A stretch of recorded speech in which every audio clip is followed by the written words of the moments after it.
皆さんこんにちは。今日はこちらの水彩ネイルパレットを綺麗に爪に塗るコツをお伝えしていきたいと思います。ちなみに、この水彩パレットはすべて100円ショップで購入したものです。100円ショップで購入したケースに入れてみたら、このように綺麗に収まってくれました。では始めましょう。必要なものは、パレットの他にお水です。こちらでは精製水を使います。そしてエタノールです。エタノールはお持ちの容器に注いでおくと使いやすいです。今日はこちらのネイルチップに水彩ネイルパレットを塗っていきます。チップにはあらかじめホワイト系の色を塗っています。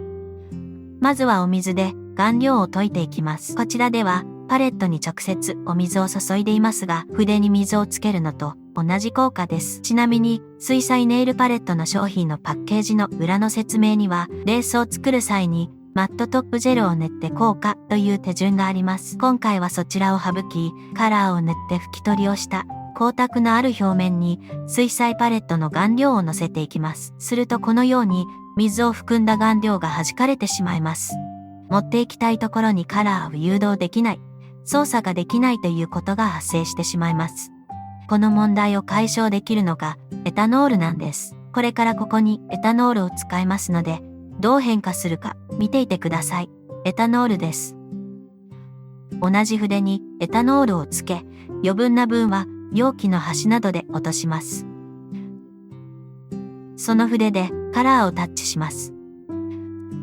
すると一瞬はカラーを弾くのですら、2、3回目のタッチで弾かれずにカラーを操作できるようになります。このまま乾燥させれば出来上がりますが、カラーが薄くてわかりにくいので、もう少し濃くしていきたいと思います。もう一度水で溶いた顔料を爪にのせます。先ほどのエタノールの効果でカラーが誘導しやすくなっているようです。お好みの感じになったら乾燥させれば出来上がりです。ちなみに皆さんは疑問に思いましたか？お水ではなくエタノールで顔料は溶けるのだろうかと。実際にやってみせますね。筆をエタノールに浸し、顔料を溶いてみます。顔料は溶けませんね。もう一度。やっぱりダメでした。エタノールでは顔料は溶けないので、お水で顔料を溶いた後に使ってください。次は青のお隣のゴールドで試してみましょう。先ほどと同じように水で顔料を溶かします。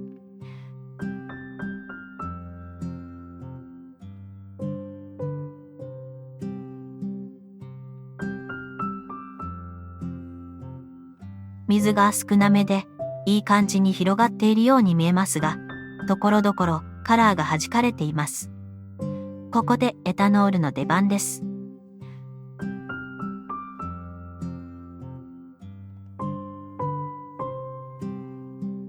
筆を軽く浸してエタノール切りをします。乾いてきていますが、エタノールをのせていきます。乾き始めて張り付いていて顔料が動き始めました。先ほどと違って誘導もしやすくなりました。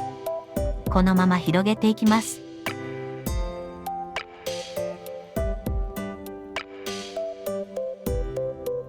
きれいに整いました。次は緑をやっていきます。繰り返しになりますが、顔料を水で溶いていきます。ここでは精製水を使っています。ネイルチップにはあらかじめホワイト系のカラーを塗り、表面の未硬化ジェルを拭き取った状態です。光沢があるので、水だとこのように弾きます。水彩ネイルパレットの商品の説明には、好きなデザインを作った後に自然乾燥させ、その後トップコートを塗ってくださいというようなことが書かれています。マットトップコートをベースに使用することで、水弾きを防ぎ、色が乗りやすくなります。とも記載されています。この動画では、マットトップコートを使うことなく、簡単に快適に水彩ネイルパレットを使う方法をお伝えしています。ポイントはエタノールです。エタノールに浸した筆でカラーに触れると、このようにカラーを一度は弾きます。2度目か3度目のタッチで弾かなくなりますので、好きなところへ誘導し、デザインしていってください。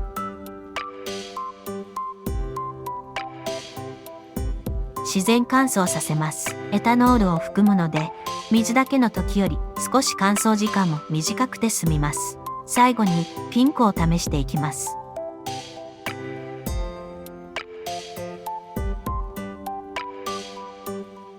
水で溶かした顔料をのせます。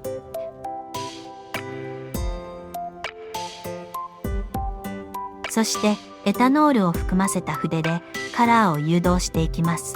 一つ注意点があるのですが、今見えているようにのせている顔料が少ない場合、もう一度重ねることになります。もし一層目が乾いてしまっていても、エタノールで触れた途端に乾いた顔料も動き出してしまいます。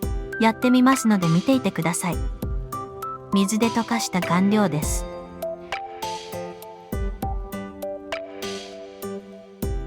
エタノールを含ませた筆でタッチします。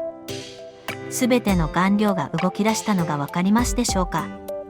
2層目、3層目を作ってニュアンスを出したい場合は、エタノールの使用は初めの1層のみにしてください。1層目で使用したエタノールがまだ効果を発揮していて操作しやすいからです。リプレイで見せていきますね。水で溶いた顔料を追加します。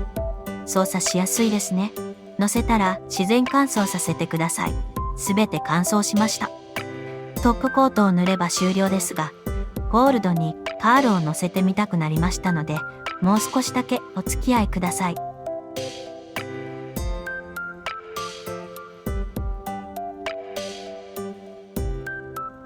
出来上がりです。ここではトップコートは省きます。お好みでアートを続けたり、パールやスタッツをのせて楽しんでください。トップコートも忘れずに塗ってくださいね。皆様のネイルライフが快適で楽しいものになりますように。